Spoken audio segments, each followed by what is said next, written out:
တရားနဲ့ရေတရားလေးပြန်လဲမျှဝေပေးပါဦးနဲ့ဝေါ်ရဲကိုရှာနေရမတွေ့ဘူးတဲ့ဟုတ်ပြီကျမဒါတရားနဲ့ဥပမာပဲပြောလိုက်မယ်နော်ဒါတရားနဲ့မဲထားပါတော့ကြွားရလို့မထင်နဲ့ရှိရလေးဟိုတရားနဲ့အကျွေလေးကရှားရလည်းနဲ့ခက်လို့ပါအဲ့တော့ဒါတရားနဲ့မဲထားသွားကြထုတ်တဲ့အစ်စ်ကလေးနဲ့ဒါဥတော့ဒါလေးက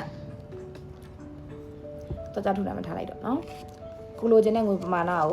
ရေးလိုက်မယ်ဥပမာဒီတစ်ပတ်330ဝင်ပါစီပေါ့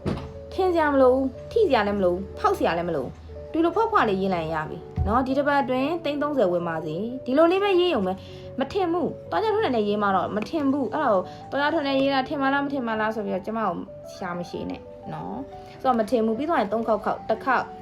2ခေါက်3ခေါက် as you like ကြိုက်တယ်လို့ခေါက်เนาะအဲ့လို3ခေါက်ခောက်ပြီးသွားပြီဆိုရင်ရေမွေးလေးနဲ့ထည့်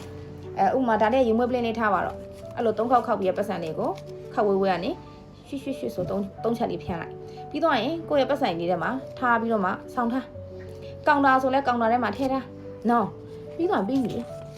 ဒီဘက်အတွင်းကိုလိုချင်တဲ့ငွေပမာဏလေးရတယ်ဆိုရင်အဲ့ဒီတရားတန်းလေးကိုပြန်စွန့်မယ်ဘယ်လိုစွန့်ရမလဲဘယ်လိုလုပ်ရမလဲလှူရမှာစွန့်တယ်ဆိုတာလှူခိုင်းတာ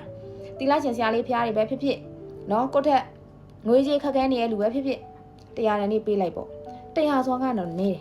တကယ်လို့ကတပတ်အတွင်း330ဝင်ပါသေးလို့ပြောလို့330ဝင်နေဆိုရင်3000ကတော့အနည်းဆုံးလှူပေး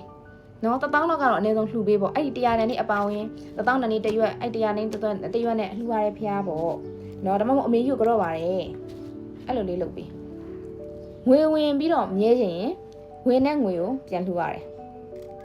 အိတ်ကိုရှန်ထွက်အောင်မထားရအောင်အိတ်ကိုပြည့်လာပြီဆိုနည်းနည်းလေးရှော့ပြီးတော့မှလှူပေးအခါတိုင်းပုံဝင်တယ်နော်အဆင်ပြေကြပါသေးရှင်